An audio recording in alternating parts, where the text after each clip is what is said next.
ന്യായാധിപന്മാർ അധ്യായം 5.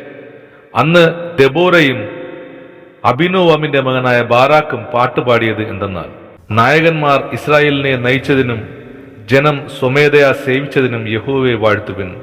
രാജാക്കന്മാരെ കേൾപ്പിൻ, പ്രഭുക്കന്മാരെ ചെവിതരുവിൻ. ഞാൻ പാടും, യഹോവയ്ക്ക് ഞാൻ പാടും. ഇസ്രായേലിൻ ദൈവമായ യഹോവയ്ക്ക് കീർത്തനം ചെയ്യും. യഹോവേ, നീ സെയിരിൽ നിന്ന് പുറപ്പെടുകയിൽ യദോമ്യ ദേശത്തുകൂടി നീ നടകൊള്ളുകയിൽ ഭൂമി കുലുങ്ങി ആകാശം പൊഴിഞ്ഞ് മേഘങ്ങൾ വെള്ളം ചുരിഞ്ഞു. യഹോവ സന്നിധിയിൽ മലകൾ കുലുങ്ങി. ഇസ്രായേലിൻ ദൈവമായ യഹോവയ്ക്ക് മുമ്പിൽ ആ സീനായി തന്നെ. അനാത്തിൻ പുത്രനാം ശങ്കരിൻ നാളിലും യായേലിൻ കാലത്തും പാതകൾ ശൂന്യമായി, വഴിപോക്കർ വളഞ്ഞ വഴികളിൽ നടന്നു. ദെബോരയായ ഞാൻ എഴുന്നേൽക്കും വരെ, ഇസ്രായേലിൽ മാതാവായി എഴുന്നേൽക്കും വരെ നായകന്മാർ ഇസ്രായേലിൽ അശേഷം അറ്റുപോയിരുന്നു. അവർ നൂതന ദേവന്മാരെ വരിച്ചു, ഗോപുരദ്വാരത്തിങ്കൽ യുദ്ധം ഭവിച്ചു. ഇസ്രായേലിന്റെ 40,000 മധ്യേ പരിചയും കുന്തവും കണ്ടതേയില്ല. എന്റെ ഹൃദയം ഇസ്രായേൽ നായകന്മാരോട് പറ്റുന്നു. ജനത്തിലെ സ്വമേധാ സേവകരെ യഹോവയെ വാഴ്ത്തുവിൻ. വെള്ള കഴുതപ്പുറത്ത് കയറുന്നവരെ, പർവ്വതാനികളിൽ ഇരിക്കുന്നവരെ, കാൽനടയായി പോകുന്നവരെ വർണ്ണിപ്പിൻ. പില്ലാളികളുടെ ഞാണൊലിയോടകലെ നീർപ്പാത്തിക്കിടയിൽ അവിടെ അവർ യഹോവയുടെ നീതികളെ, ഇസ്രായേലിലെ ഭരണനീതികളെ കരിക്കും. യഹോവയുടെ ജനം അന്ന് ഗോപുരദ്വാരത്തിങ്കൽ ചെന്നു. ഉണരുക, ഉണരുക, ദെബോരയെ ഉണരുക, ഉണർന്ന് പാട്ട് പാടുക. എഴുന്നേൽക്ക ബാരാക്കെ, അബിനോവാ മാത്മജ, നിന്റെ ബദ്ധന്മാരെ പിടിച്ചു കൊണ്ടുപോവുക. അന്ന് ശ്രേഷ്ഠന്മാരുടെ ശിഷ്ടവും പടജനവും ഇറങ്ങി വന്നു. വീരന്മാരുടെ മധ്യേ യഹോവയും എനിക്കായി ഇറങ്ങി വന്നു. എഫ്രൈമിൽ നിന്ന് അമാലേക്കിൽ വേരുള്ളവരും, ബെന്യാമിനെ നിന്റെ പിന്നാലെ നിന്റെ ജനസമൂഹത്തിൽ മാഖീരിൽ നിന്ന് അധിപന്മാരും, സെബുലൂനിൽ നിന്ന് നായക ദണ്ഡധാരികളും വന്നു. ഇസാഖാർ പ്രഭുക്കന്മാർ ദെബോരയോടുകൂടെ ഇസാഖാർ എന്ന പോലെ ബാരാക്കും താഴ്വരയിൽ അവനോടുകൂടെ ചാടി പുറപ്പെട്ടു. റൂബേന്റെ നീർച്ചാലുകൾക്കരികെ ഘനമേറിയ മനോനിർണയങ്ങൾ ഉണ്ടായി. ആട്ടിൻകൂട്ടങ്ങൾക്കരികെ കുഴലൂത്ത് കേൾപ്പാൻ നീ തൊഴുത്തുകൾക്കിടയിൽ പാർക്കുന്നതെന്ത്? രൂബേന്റെ നീർച്ചാലുകൾക്കരികെ ഘനമേറിയ മനോനിർണയങ്ങൾ ഉണ്ടായി. ഗിലെയാദ് യോർദാനക്കരെ പാർത്തു. ദാൻ കപ്പലുകൾക്കരികെ താമസിക്കുന്നത് എന്ത്?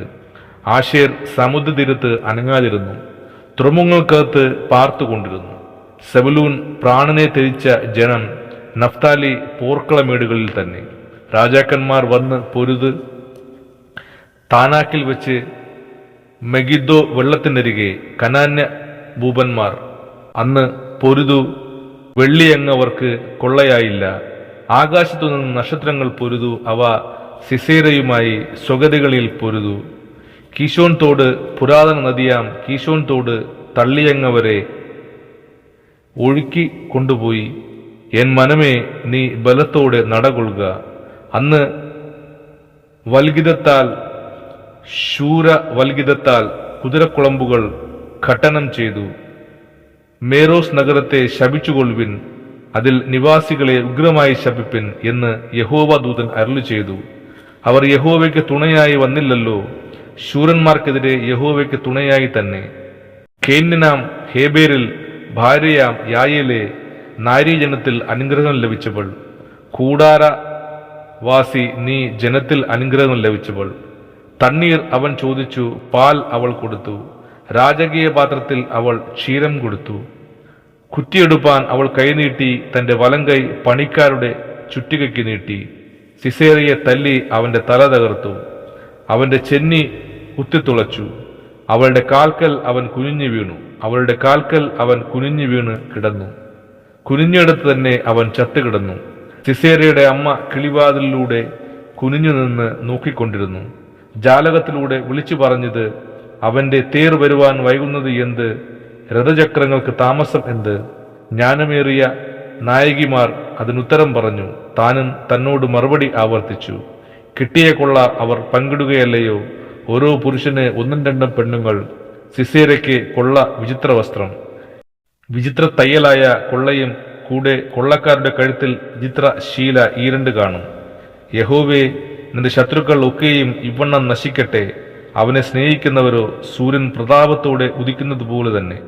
പിന്നെ ദേശത്തിന് 40 സംവത്സരം സ്വസ്ഥത ഉണ്ടായി. ആമേൻ.